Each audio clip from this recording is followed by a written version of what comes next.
3 years ago, I did an episode on this channel called Living in Florida, and it is currently my most watched episode.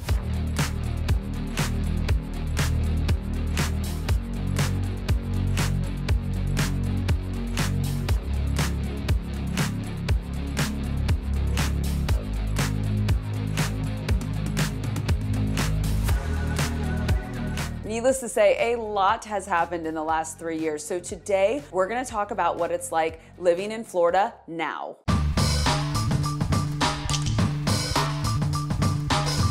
Hey everybody, Melanie Atkinson, Realtor with Smith & Associates in beautiful Tampa Bay, Florida. I just rewatched my Living in Florida video from 3 years ago, and I have to admit that it's a little embarrassing to go that far back in my library. Things have really changed here in Florida over the last 3 years, and I have different perspectives now because so many of my clients have come from out of state in that time frame. In the original episode, I talk a lot about how I want to set realistic expectations for people that are moving to Florida. Back then, people would often equate Florida with vacationing. People would romanticize what it was like to live close to the beach or close to Disney World, but living your everyday life in Florida and vacationing are two very different things. You're not going to the beach all the time if you're working every day. That was 2019. In 2022, I don't have that conversation with buyers nearly as much as I used to. It's almost like living and moving to Florida went from a fun choice for people who really wanted to move here back then to now almost being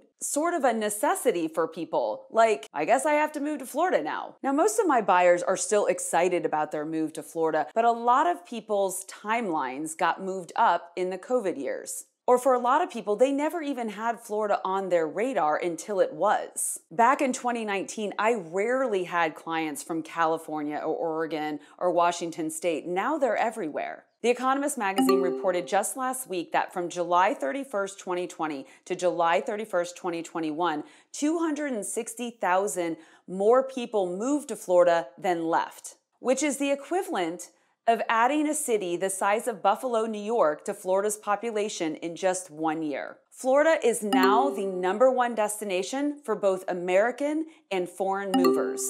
With that type of population growth, you better believe that living in this state has changed a lot. Now don't worry, some things haven't changed. We still have alligators. You still shouldn't be afraid of them, and you still shouldn't feed them. It is still hot here, really hot and really humid for most of the year, but we still don't have snow in the winter. We still have beautiful beaches, and yes, you can go to them every day if you live close enough and you have the time. Our cost of living is still lower than a lot of northern and western states, but it has increased a lot in the last couple of years, most notably in housing and rent prices. Florida is not as affordable as it was in 2019. From 2019, the median price of a single-family home in the entire state of Florida was $250,000, and the average price was just over $335,000. Now fast forward to February 2022, just 3 years later, the median price in the whole state of Florida for a single-family home was just over $381,000, and the average price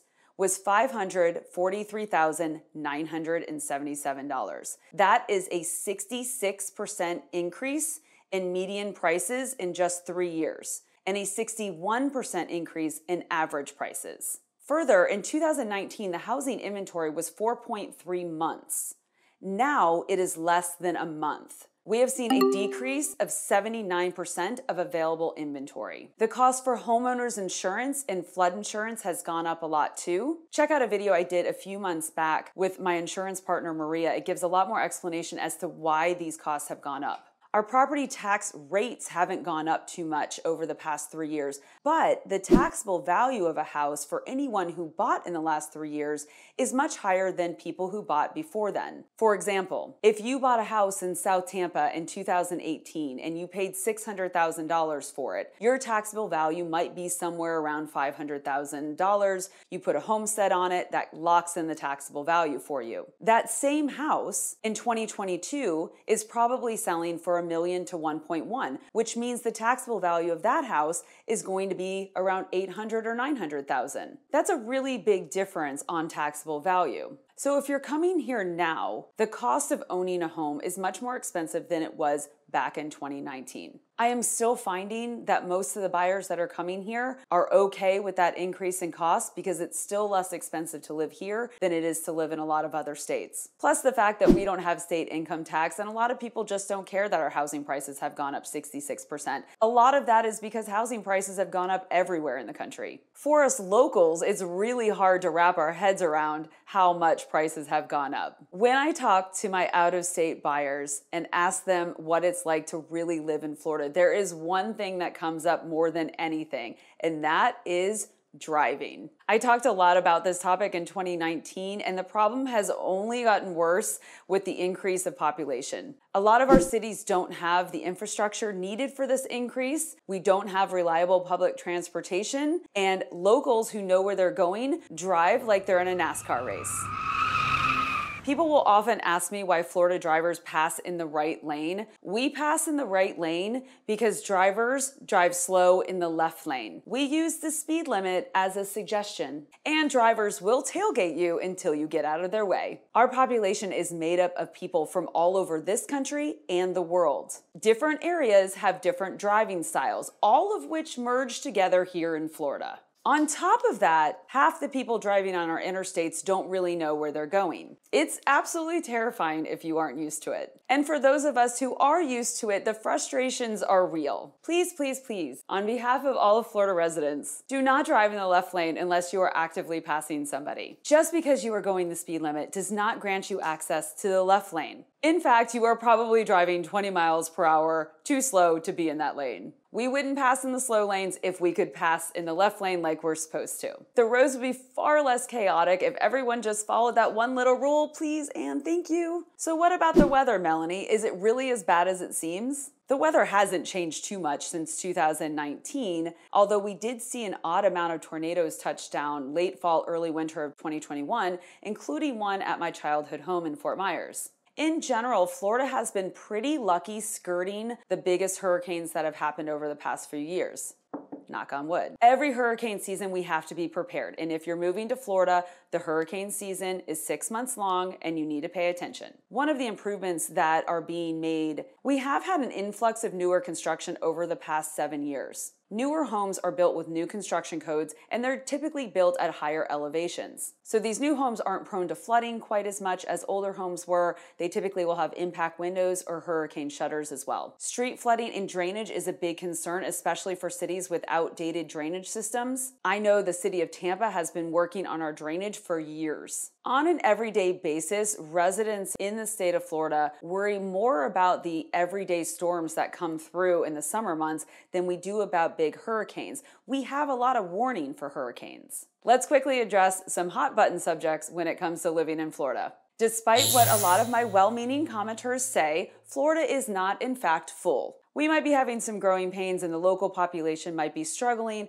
but there is still in fact plenty of room here in Florida. I'm sorry. Number 2, not all of Florida is the same. Florida has tons of different cities, all of which have different vibes, topography, and demographics. You can't generalize the whole state. If you are thinking about moving here, make sure you take the time to get to know all the different areas so you make sure you're choosing the right one for you. Number 3, we do not sit around and worry about sinkholes. Despite what people think, catastrophic sinkholes do not happen very often here. It is a risk, especially in certain areas, but it's not something we sit around and worry about or even think about. Number 4, yes, we have bugs and snakes and super cool birds, bears, bobcat, otters, deer, wild hogs. Our wildlife here is as fantastic as it is itchy. People will ask me why we have screen cages around our pools, and the answer is very simple. It's to keep out those bugs and other wildlife so we can enjoy our pools and patios. Number 5, politics.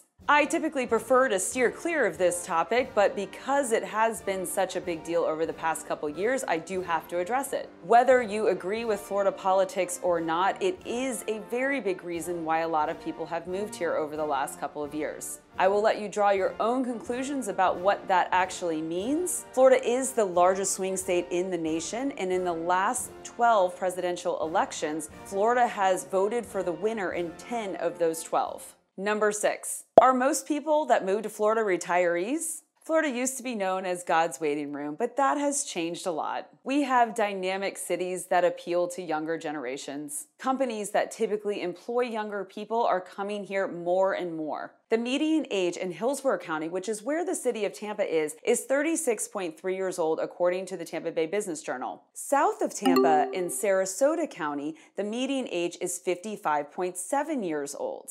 That's a big median age difference. It says a lot about the demographics of those two counties. Again, if you're moving to Florida, there's a lot of different cities, so you have to figure out the right place for you. Do you want more of a vacation vibe? Do you want country living? Do you want a city vibe? We have all of it here. Like all states, Florida has its pros and cons. The vast majority of my recent clients who have moved from other states to Florida are really enjoying their Florida homes. We do have year-round living, even if it's sweltering hot in the summer. And it is really nice to not have to pay state income tax. We can vacation within our state and have countless things to do. From the crystal blue waters of the Florida Keys to the amusement parks to the quaint smaller cities like St. Augustine and Dunedin. We have storms that lead to breathtaking sunsets, palm trees and towering pines. We have industry and technology, and we're growing very rapidly in both of those. For most of my life, I have felt like Florida, especially the west coast of Florida,